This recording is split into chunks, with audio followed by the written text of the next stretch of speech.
하나님의 집. 하나님의 집. 하나님은 어느 특별한 거룩한 장소에만 계신 분이 아닙니다. 세상보다 크신 하나님은 어디에나 계시고 특히 하나님의 사람이 있는 곳에 찾아오시는 하나님. 할렐루야. 따라서 한번 따라합시다. 나는 하나님의 사람이기 때문에 하나님이 나에게도 찾아오셔서 도움 주십니다. 복을 주십니다. 아멘. 이 믿음으로 살아가시라. 하나님은 하나님이고 나는 나고 내가 내 마음대로 살아야지, 기분 따라 살아야지. 이거는 세상 방법이고 세상 불신자들이고 돈 따라하고 명예 권력 따라하고 자기 따라 사는 사람, 불신자 따라가는 사람 말할 것도 없고, 그 사람들은 자기가 하나님. 그러면 자기가 자기 자신의 생활에 복을 줄 수 있는 사람인가? 아니에요. 우린 애초에 태어날 때부터 아무것도 가지고 온 것이 없어요. 다 벌거벗이 핏덩어리로 맨손으로 왔어요. 맞죠? 근데 하나님이 이미 다 만들어 놓으신 거, 창조해 놓으신 거 우리가 가지고 쓰고 먹고 살고 자기도 하고 그러면서 누리고 사는 거예요. 그러니까 만물을 지으신 복의 근원 되시는 하나님이 하나님의 사람인 나에게 찾아오셔서 계속해서 은혜 주시고 복 주시고 잘되게 주시는 그 하나님을 우리가 찬양하며 예배하며 영광 돌리며 산다는 것은 큰 특권이요, 특별한 하나님의 복받을 사람이요, 계속해서 복받을 하나님의 여러분 사람인 것을 믿으시기 바랍니다. 얼마만큼 복을 받느냐? 영원한 하나님 나라 황금보석 꿈의 집 천국 가는 그 복까지 받아요. 할렐루야.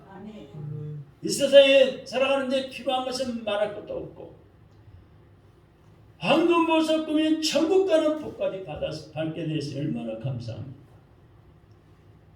그래서 하나님의 사람들이 모인 교회에는 하나님이 계신 하나님의 집이에요. 여러분, 불신자, 우상 섬기는 자, 돈을 믿고 권력을 믿고 자기 지식을 믿는 자, 아무리 교회를 나오라 해보세요. 안 나와요. 못 나와요. 왜? 마귀 사탄에 붙들려 있고 자기가 하나님 것으로 착하고 살기 때문에 못 나오는 거예요.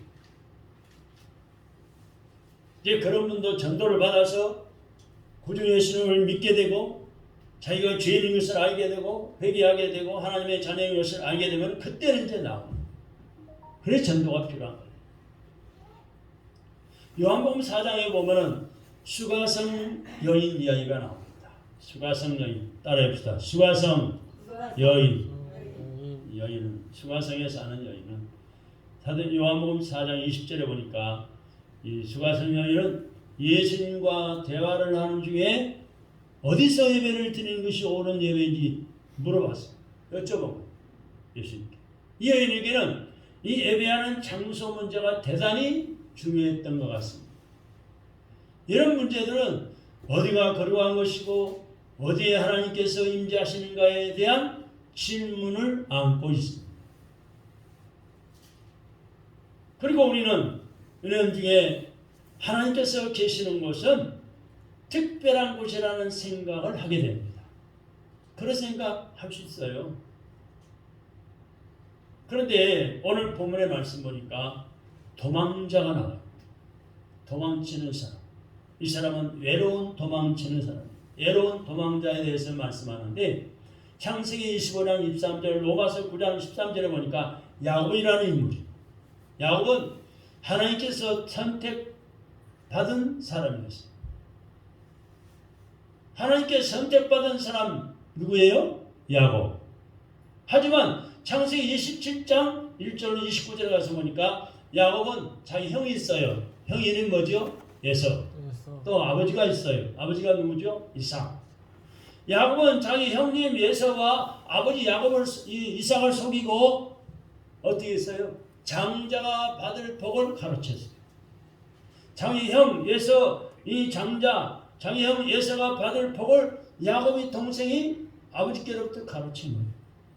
창세기 27장 41절에 보니까 형 예서가 이 일로 인해서 동생 야곱을 죽이려고 그러자 야곱은 형의 분노를 피해서 도망치죠. 어디로 가죠? 외삼촌 집으로 도망갔어.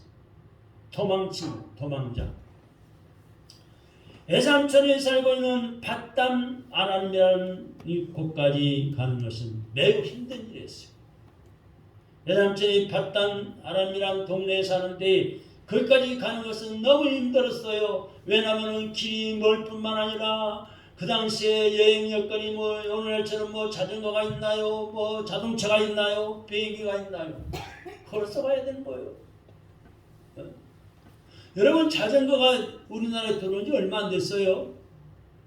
선교사들이 들어올 때 선교사들이 가져와서 우리나라 최초의 자전거가 이제 있어지게 되고 만들기 시작했는데 그때 생각하면요 한 100 몇십 년밖에 안 됐어요. 1886년에 선교사가 이쪽에 들어왔으니까 기껏해야 한 100 몇십 년. 처음에 들어온 선교사들이 또 자전거를 가져온 게 아니에요. 나중에 온 분들 가지고 들어왔어요. 자동차는 또 얼마 되지도 않았어요. 몇십 년밖에 안 돼요. 우리나라 자동차 만든 지가. 그런데 이 야곱이 도망가면서 터벅터벅 걸어가는데 다른 이 동네로 가는데 얼마나 힘들었겠어요. 숲은 우거지고 길도 험하고 걸어가야 되고 배도 고프고 물도 마셔야 되고 잡을 집도 없고 너무너무 힘들었어요. 창세기 32장 10절에 보니까 야곱은 그런 길을 아무것도 없이 오직 개나리 벗짐 하나만 지고 갔어요. 한번 생각해 보세요. 개나리 벗짐 어르신들 잘 아시죠? 개나리 벗짐이 뭔지 청년들은 잘 모를 거야. 조그만한 짐보다리나 싸가지고 짊어지고 하는 거예요. 야곱의 다급한 피신을 생각해 보면은 그 길이 얼마나 외롭고 서러운 애 있는지를 우리가 상상해 볼 수도 있어요. 하루는 그 애당촌 집에 가는 길에 여행 중에 날이 저물었어요. 잠은 자야 할 텐데 집이 있어야지, 방이 있어야지. 헌데서 그냥 들판에서 한 데서 잠을 자야 하는 그런 형편이 됐습니다. 근데 그곳에는 허름한 여관집 하나도 구할 수가 없었어요. 그야말로 아무것도 없는 집이라고는 초가상관도 없는 쓸쓸한 벌판이었기 때문입니다. 그런 곳에서 야곱은 근처에 돌멩이 하나를 금중하는 걸 집어가지고 그걸 베개 삼아서 잠을 잤습니다. 그래 오늘 창세기 28장 11절에 보니까 11절 띄워봐요. 11절 말씀 봅시다. 시작. 한 곳에 이르러는 해가 진지라 거기서 유숙하려고 그곳에 한 돌을 가져다가 베개로 삼고 거기 누워 자더니 이런 신세가 있습니다. 어느 한 곳에 가다가 이르렀는데 해가 넘어가고 거기서 이제 유숙하려고 베개가 있어야지. 그 돌멩이를 주워다가 베개로 삼고 거기 누워 잤단 말이에요. 도망자는 이렇게 외롭고 쓸쓸함. 근데 그곳이 바로 하나님이 계신 곳입니다. 할렐루야. 창세기 28장 13절로 15절에 보세요. 13절로 15절에 띄워보세요. 다 같이 한번 읽어봅시다. 시작. 또 먼저 여호와께서 그 위에 서서 이르시되 나는 여호와니 너의 조부 아브라함의 하나님이요 이삭의 하나님이라 내가 누움 있는 땅을 내가 너와 네 자손에게 주리니 네 자손이 땅에 티끌같이 되어 내가 서쪽과 동쪽과 북쪽과 남쪽으로 퍼져나갈지며 땅의 모든 족속이 너와 네 자손으로 말미암아 복을 받으리라. 내가 너와 함께 있어 내가 어디로 가든지 너를 지키며 너를 이끌어 이 땅으로 돌아오게 할지라. 내가 네게 허락한 것을 다 이루기까지 너를 떠나지 아니하리라 하신지라. 아멘. 자, 여기 읽어보니까 하나님께서 잠자는 야곱의 꿈에 나타나십니다. 따라해보세요. 야곱이 잠자는 꿈에 하나님이 나타나셨다. 여러분 주무시는 중에 밤에 주무시는 중에 누가 나타나면 좋겠어요? 이미 세상 떠난 뭐 친구, 친한 친구, 친척, 뭐 형님, 동생, 아니면은 남편, 마누라, 자식, 죽은 사람 나타나면 별로 좋은 거 없어요. 야곱은 지금 잠자는 꿈에 누가 나타났다고요? 하나님이 나타나셨어요. 전능하신 하나님이 나를 지으시고 나에게 복 주시는 하나님이 나타나도록 우리는 기도하고 꿈을 꿔야 돼요. 그리고 야곱에게 분명한 말씀으로 복을 주시고 그의 미래를 약속하셨어요.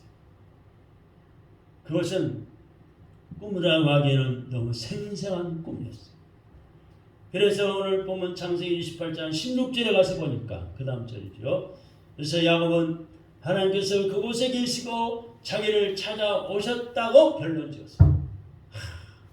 복이 그는 하나님, 나를 지으신 하나님, 나에게 은혜 베푸시고 가는 길을 형통한 길로 인도하시는 하나님이 나에게 찾아오셨다.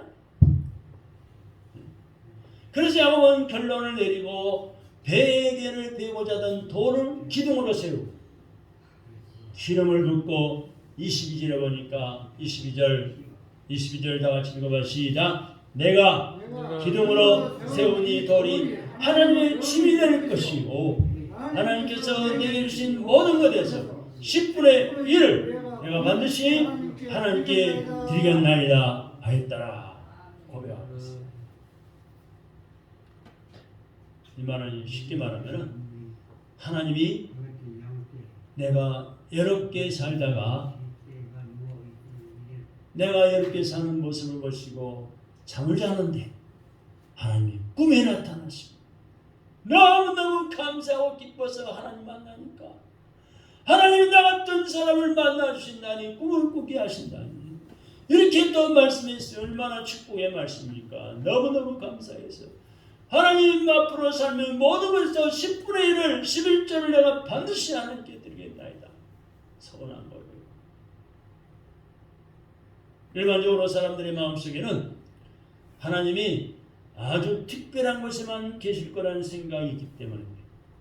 예를 들면 뭐 크고 넓은 성전, 잘 지은 성전이나 거룩한 성전이나 또는 기념할 만한 성화, 조형물 같은 그런 곳에 하나님이 계실 거로 착각을 해요.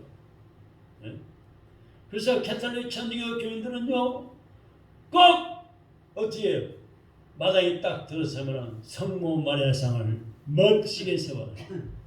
거기 가서 빌고 두 손을 빌고 또 성당에 들어가면은 마리아상 있고 여러 가지 조각물이 많아요. 벽화도 있고 성화도 있고 저 로마 나라에 있었던 저기 유럽에 가보세요. 독일, 프랑스, 네? 바티칸 걸어 가보면요 옛날에 지었던 로마 성당이 휘황찬란합니다. 네?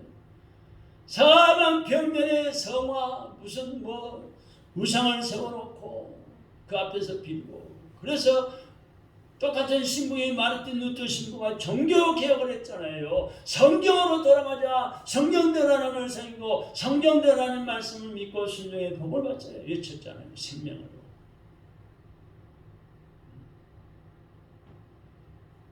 그런 것은 하나님은 거룩하신 분이라는 생각 때문입니다. 거룩하신 분. 물론 거룩하신 하나님께서 그 거룩하신 몸으로 때묻고 부도덕하고 죄로 가득 찬 장소에는 오시지 않을 것이라고 생각하기 때문입니다. 그래서 야곱이 잠을 잤던 그곳은 하나님께서 계실 만한 곳이 아니에요. 인간적으로 생각해 보면은 그죠? 종교적인 관점에 볼 때 그곳은 뭐 거룩함과 영예를 지닐 만한 것이 별로 아무것도 없는 것 없어요. 그저 살겠다는 생각만 있는 도망자 한 사람 이 야곱이 쓸쓸한 광야에서 하늘의 별을 보면서 돌멩이를 비고 잠을 청할 곳일 뿐입니다.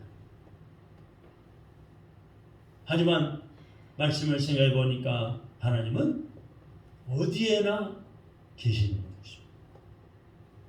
한번 따라합시다. 하나님은 어디에나 계십니다.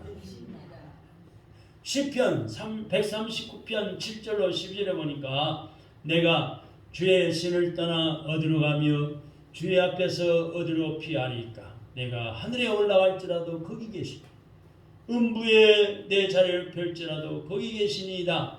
내가 새벽 날개를 펴고 날개를 치며 바다 끝에 가서 거할지라도 거기서도 주의 손이 나를 인도하시며 주의 오른손이 나를 붙드시리다. 아멘. 여러분 어디를 가시든지 바다 가운데 갈지라도 비행기 타고 공중에 날아갈지라도 어디든지 하나님이 계신다는 거예요. 마태복음 5장 34절로 35절에 보니까 하나님은 세상을 만드신 분으로서 세상보다 더 크신 하나님이시기 때문에 어디에나 계시는 거예요. 할렐루야. 네? 맞는 말씀이잖아요. 하나님은 온 세상 우주 만물을 다 만드셨는데 이 우주 만물보다 더 크신 하나님이셔요. 그러니까 만드셨죠. 할렐루야. 그러니 하나님은 어디나 계신다는 말이에요.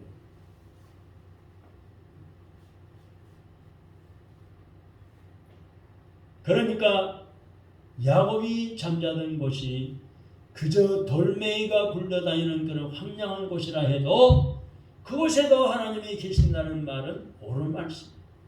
그렇지만 더 나아가서 하나님께서는 그곳에 야곱이 있기 때문에 찾아오셨어요. 할렐루야. 야곱이 뭐하는 사람이에요? 뭘 믿는 사람이에요? 하나님을 믿는 사람이에요. 하나님의 사람이기 때문에 하나님의 자녀이기 때문에 도망자 비록 잘못해서 도망치는 신사가 되었어도 잠잘 곳에서 헌데서 들판에서 돌을 베개 삼아 하늘 보니까 별이 보이고 아무것도 없어. 그런데 하나님은 이 야곱이 하나님의 자녀인 것을 아시기 때문에 야곱은 하나님을 섬기는 사람이기 때문에 아무튼 야곱이 어떤 현재 모습이 어떻든 간에 찾아오셨어요. 야곱이 현재 모습이 어떻든 간에 하나님은 야곱에게 찾아오셨어요. 왜? 야곱은 하나님께서 택하신 사람이기 때문에. 할렐루야. 그러니까 저 여러분들이 살아가다가 힘들 때가 있어요. 핍박받을 때가 있어요. 왜 교회만 다니냐? 주일 나가서 일하면 더 많이 돈 벌 텐데 교회 가서 뭐하고 오느냐?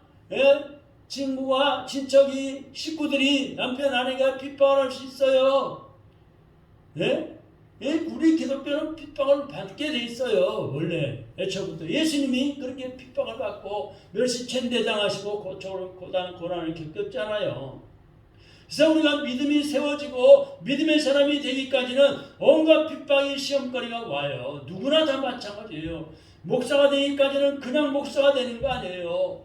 가족들에게 핍박과 또 괴롭힘과 왕따당하고 안 믿는 불신자 가족들에게 왕따당하고 쫓겨나야 되고 그때부터 이런 도망자인 야곱처럼 이제 떠들면서 기숙사 생활하면서 친구 집에 가면서 신학을 하고 공부를 하고 또 시험 치느라고 매 학기마다 공부를 해야 되고 여러분 시험을 몇 번을 치냐 목사가 되는 줄 아세요?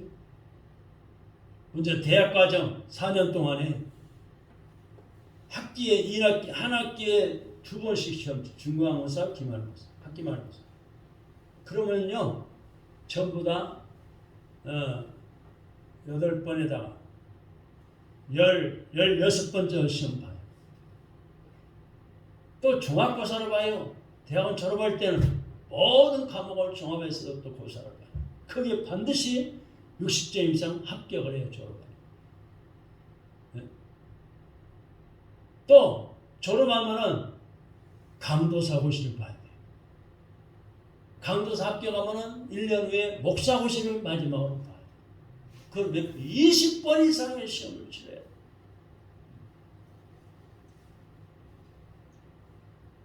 물론 이상한 데는 뭐 시험 몇 번 보고 학교도 담임도 많이 해가지고 안수받는 사람도 있긴 있어요.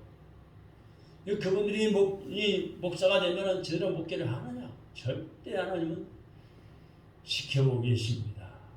그렇지 못해요. 여러분, 참으로 이 야곱은 우리가 생각해 볼수록 우리 인생의 모습을 그대로 보여주고 있어요. 사랑하는 성도 여러분, 현재 내 모습이 어떤 형편에 처해 있든지 간에 여러분 한 분 한 분은 하나님이 택하신 자녀이기 때문에 할렐루야! 아멘. 하나님께서 나에게도 찾아오심을 믿으시기 바랍니다. 아멘. 사실 하나님께서는 어떤 특별한 장소에만 연연해야 하시지 않습니다. 하나님은 어디든지 계십니다. 하지만 하나님의 사람들이 있는 곳에는 어디든지 찾아가시고 함께 해주시는 하나님. 창세기 19장 12절로 16절을 보니까 소돔과 고모라 얘기가 나와요. 소돔과 고모라 이 내용을 보면 죄악이 관영했어요. 온갖 추하고 더러운 죄가 저질러진 그 소돔과 고모라를 멸망시킬 때도 하나님께서는 먼저 롯을 찾아가 그를 구해주셨습니다. 구해내셨습니다. 그것이 죄가 가득해서 쓸어버리고 없애주기로 한 그런 도시였음에도 불구하고 거룩하신 하나님께서 롯을 먼저 찾으신 겁니다. 구원시키기 위해서. 할렐루야! 이 코로나 재앙이 오미크론 델타 바이러스가 사방 어디 퍼진다 해도 하나님께서는 이런 재앙을 내려서 죄진 인간들을 쓸어버리고 없애버리려는 시점에 있을지라 하나님이 택하신 백성, 거룩하신 하나님의 자녀들을 반드시 지키시고 살리시고 보호하신다는 사실을 믿으시기 바랍니다. 그래야지 계속해서 복음이 전파될 거예요. 교회가 세워질 거예요. 하나님 나라 확장되고 천국 가는 백성들이 많아져야 되잖아요. 하나님의 뜻은, 하나님의 마음은 한 사람도 멸망하지 않고 지옥 가지 않고 천국 오기를 기다리고 계십니다.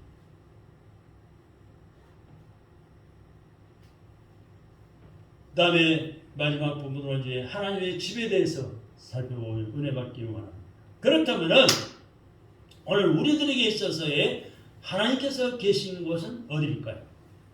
우선은 하나님께서 계시는 곳이면 거기가 바로 하나님의 집이라는 것을 인정해야 합니다. 한 걸음 더 나가서 하나님께서 하나님의 사람 야곱이 있는 곳을 찾으셨다고 하는 데서 힌트를 얻을 수가 있어요.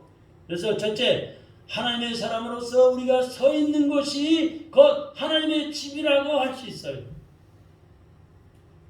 고린도전서 3장 16절에 보니까 성도의 몸을 거룩한 성전이라고 했던 이 사도 바울의 가르침과도 통하는 말씀입니다.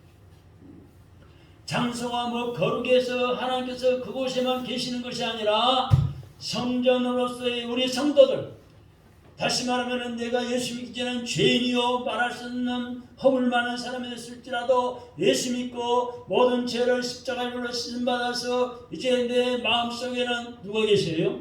예수님이 계셔. 아멘? 그러면 내 몸이 성전이에요. 하나님이 나와 함께 하셔요. 내 몸이 성전된 몸이에요. 성전. 거룩한 몸이란 말이에요.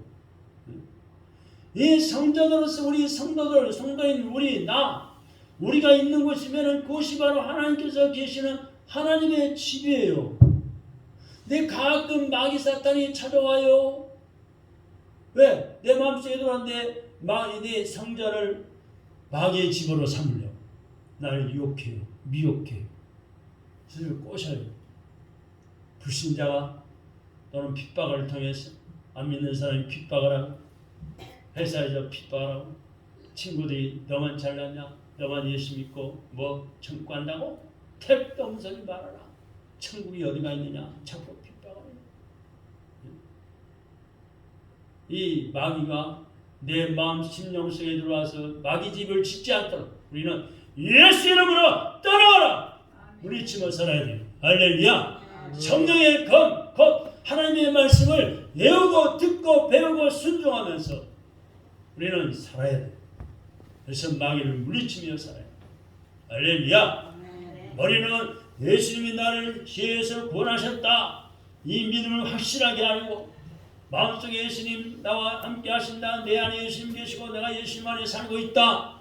나는 하나님의 자녀다. 이런 확신 가지고 어떤 유혹도 시험도 마귀 권세 유혹도 물리치며 살아가시기를 주님의 이름으로 축원합니다. 또 한 가지는 하나님께서 하나님의 사람들이 있는 곳을 찾으신다는 사실에서 교회가 곧 하나님의 집입니다. 이 성전, 이 교회가 하나님의 집이에요.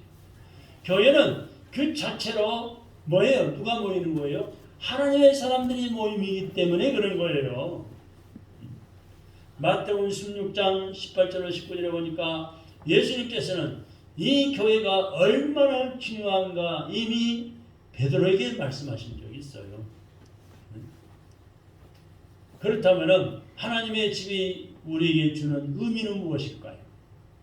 다시 창세기 28장으로 돌아가서 18절에 보니까 야곱은 자기가 서 있는 자리가 하나님께서 계신 곳이라고 생각되니까 즉시 일어나서 베개 삼았던 돌멩이를 세워서 하나님께 예배드리는 제단을 만들고 거기에 기름을 붓고 하나님 앞에 제사를 드렸습니다. 할렐루야. 오늘날 말하는 예배를 드립니다. 그리고는 그곳의 이름을 뭐라고 했어요? 하나님의 집이라고 불렀어요. 19절에 보니까. 또 아까도 말씀드렸지만 요한복음의 수가성 여인과 그 시대 사람들이 어디에서 예배를 드려야 하는가를 놓고 고민했던 것을 생각하면 이 야곱의 즉각적인 행동은 신성하다고까지 할 수 있습니다. 자, 야곱은 신성한 사람이다. 그것은 장소의 문제가 아니기 때문입니다. 가정에서나 사업장에서나 직장에서나 예배를 드리면 그것이 바로 하나님의 집이 되는 거예요. 그러니까 여러분 가정을 종종 가능하면 날마다 기도하는 집, 찬송하는 집, 예배드리는 집으로 세우십시오. 그게 하나님의 집이요. 마귀 사탄이 열심도 못합니다. 이웃의 불신자를 절대로 괴롭히지 못합니다. 왜? 건드렸다가는 큰일 나는 거예요. 그 사람은 하나님 앞에. 실제로요. 제가 전에 목회했던 장소가요. 이 성신진교를 세우기 전에 홍천, 강원도 홍천 성산교회 역사가 당시 한 30몇 년 됐는데 지금은 60년 넘었죠. 제가 따라온 지가 30년이 넘었으니까. 근데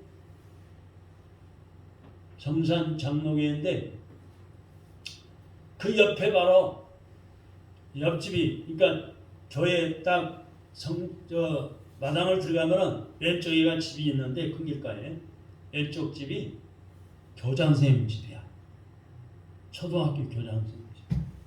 근데 교인들이 새벽 예배 드리기 위해서 옛날에 종을 쳤잖아요. 땡그랑 때는 새벽종 쳤잖아요.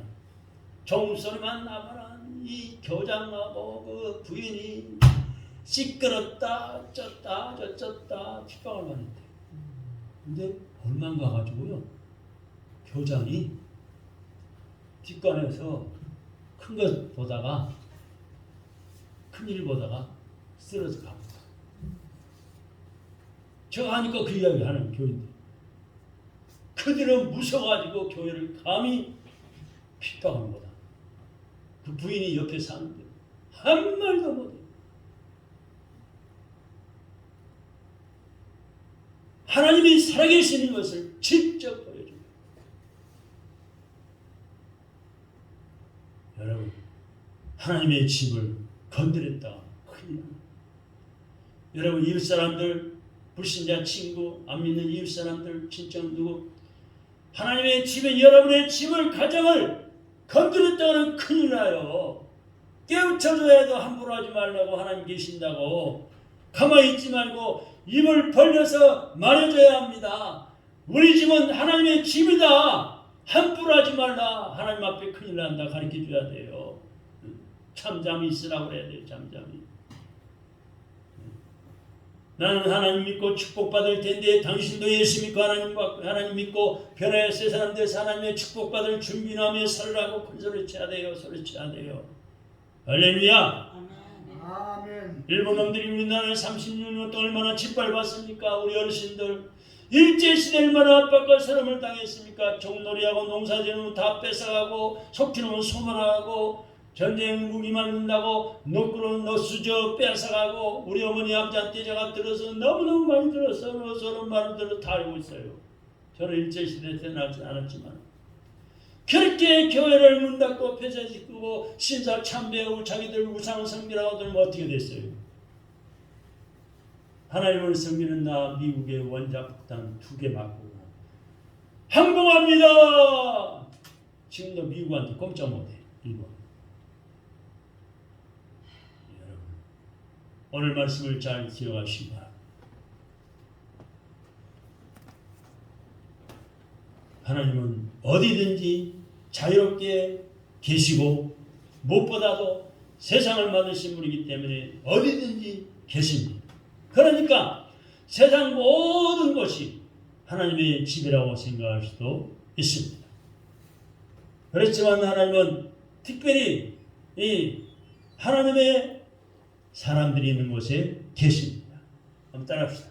하나님은 특별히 하나님의 사람인 나 있는 곳에도 계십니다.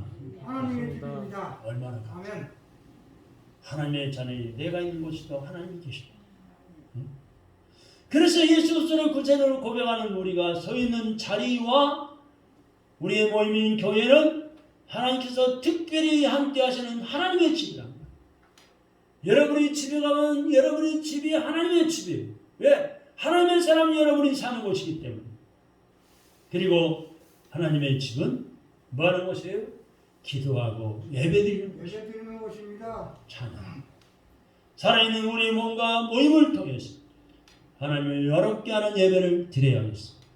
사랑하는 성도 여러분, 오늘날 하나님이 계신 하나님의 집이 어딜까요? 고린도전서 3장 16절에 보니까 먼저 성전으로서 우리 성도들의 몸이 하나님의 집이고 하나님의 백성들이 모이는 이 교회가 하나님의 집입니다. 그래서 우리는 이 교회가 하나님의 집인 것을 선포하고 즉각적이고 온전한 예배가 진행되도록 힘써야 합니다. 그래서 우리 모두가 다 온전한 예배를 하나님 앞에 드릴 수 있도록 미리미리 나와서 기도하고 준비하고 찬양을 준비하면서 또 특별히 월요일부터 토요일날까지는 내 육신 생활에 가정 직장 생활에 모든 필요한 것을 다 일을 끝마치고 또 학생은 학교 공부를 마무리 지어야 우리 집사님들은 토요일날이나 또는 예배 시간 전에 미리미리 30분 전에는 나오셔서 예배를 준비를 하면서 성전이 지지하는 곳이 있으면 치울 줄 알아야 되고 의자가 삐뚤어서 바로놓기도 하고 주보가 삐뚤어서 바로놓고 예배를 준비를 해야 돼요. 오시는 분들은 안내도 하고 또 정신 준비도 사모님만 해야 할 일이 아니에요. 토요일날 시간 넘어서 도와주기도 할 수 있어야 돼요. 네? 성가 내오는 찬양 준비를 잘해서 하나님의 영이시니 신령과 진정으로 온 마음과 정성을 다하여 하나님이 가장 기뻐하시는 예배를 드림으로 영광을 돌려드리고 예배드리고 복받는 삶이 되시기를 주님의 이름으로 축원합니다. 기도하겠습니다.